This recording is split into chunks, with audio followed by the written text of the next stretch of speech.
4 days. I watched this movie 4 days after it came out, and now look at it. Look at me. I'm behind the curve again.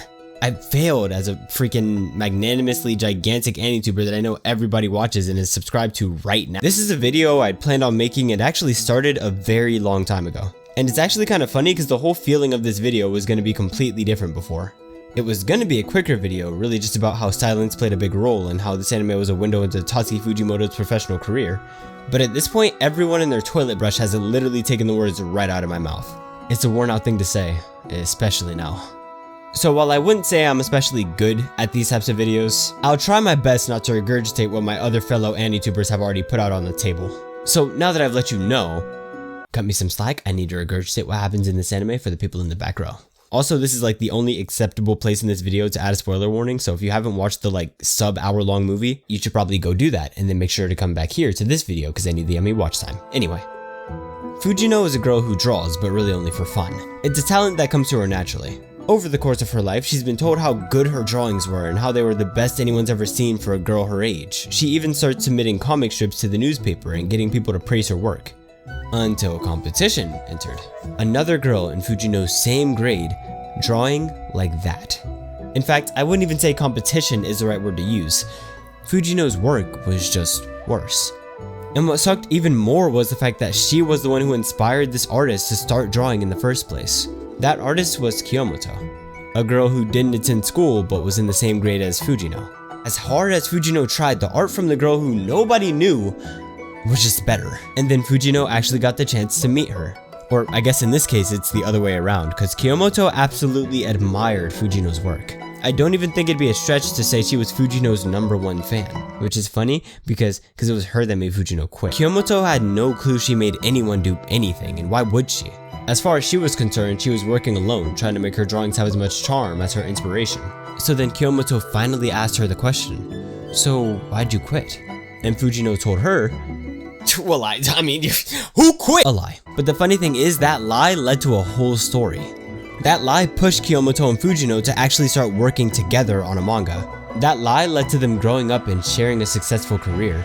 That lie got Kiyomoto killed. This is a very saturated movie that I couldn't finish the first time I saw it.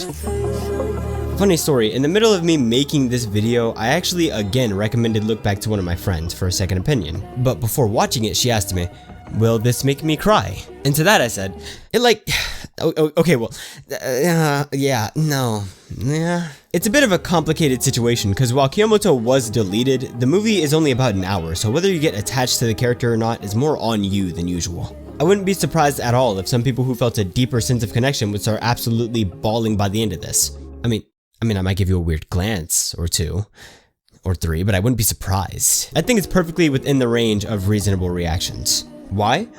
Because Kiyomoto and Fujino are very human characters, and that doesn't make them boring because there is a difference. It makes them interesting.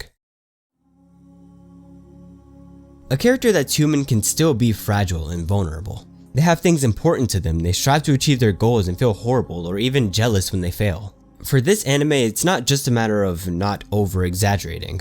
It's a matter of not understating the emotion someone would feel after building an entire life with someone so close you were basically family, and capturing the small and large emotions associated with losing them out of nowhere. No time to brace yourself, no time to process life without them, or even be grateful for everything they push you to do. I think Fujino's reaction to the news of the death of her friend was fine. It's a perfectly reasonable reaction because it's hers. It felt real, like it came from her gut. And I get you can't tell someone how they should or shouldn't react in a situation like this, but what you can tell is when a response feels fake. In fiction, when a response feels written, when it feels crafted by an author for an audience.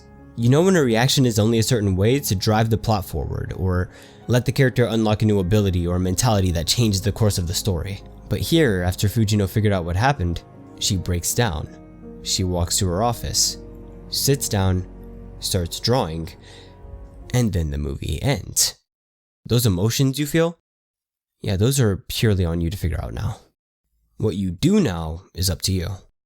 There's something that I actually think worked really well with this anime, and it's the characters and the fact that there's no internal monologue throughout the movie. None of the characters have an internal voice we can hear, so they feel separated from the rest of us. Even though there is technically a main character, she doesn't feel connected with the viewer. I know this probably won't make complete sense to some of you, but Fujino doesn't even really feel like the lens we see the story through. She's just the person we're looking at for the majority of it.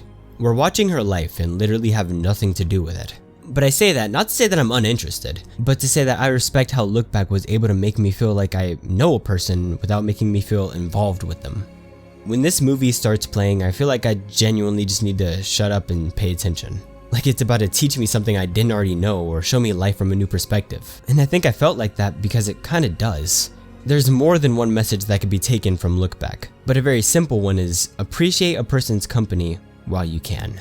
Things can always take a turn for the worse, and when they do, whatever problems you had before are actually put into perspective. You realize things really weren't all that bad, but you realize too late. This is how things are now. Maybe you'll be lucky enough for things to go back to how they were, but too often that just doesn't end up happening. You either keep regretting what you didn't do or fall into acceptance. It's actually quite a hard thing to think about. Feeling like you'll almost always undervalue the present is heavy, and it's something this movie reinforced in me. Appreciate people, even if you don't like them. Okay, I've been doing a lot of yapping and yammering and being deep. I think I've gotten at least most of my point across. So for the most part, everything is all well and good, but there's something I haven't gone back to yet, and that's when I said I couldn't finish it the first time I saw it. Why did I say that? Pretty weird thing to say after hearing me explain how 10 out of 10 5 stars greatest of all time, #1 ranked 3-time heavyweight champion this anime is, but it's true.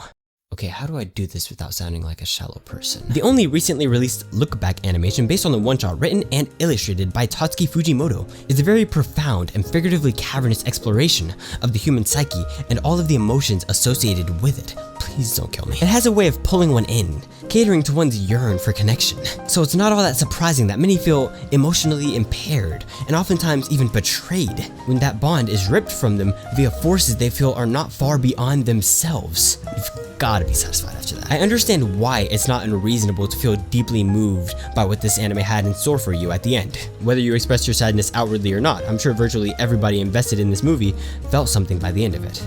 As for me, see, there's this silly thing called sleep that I kinda needed that day.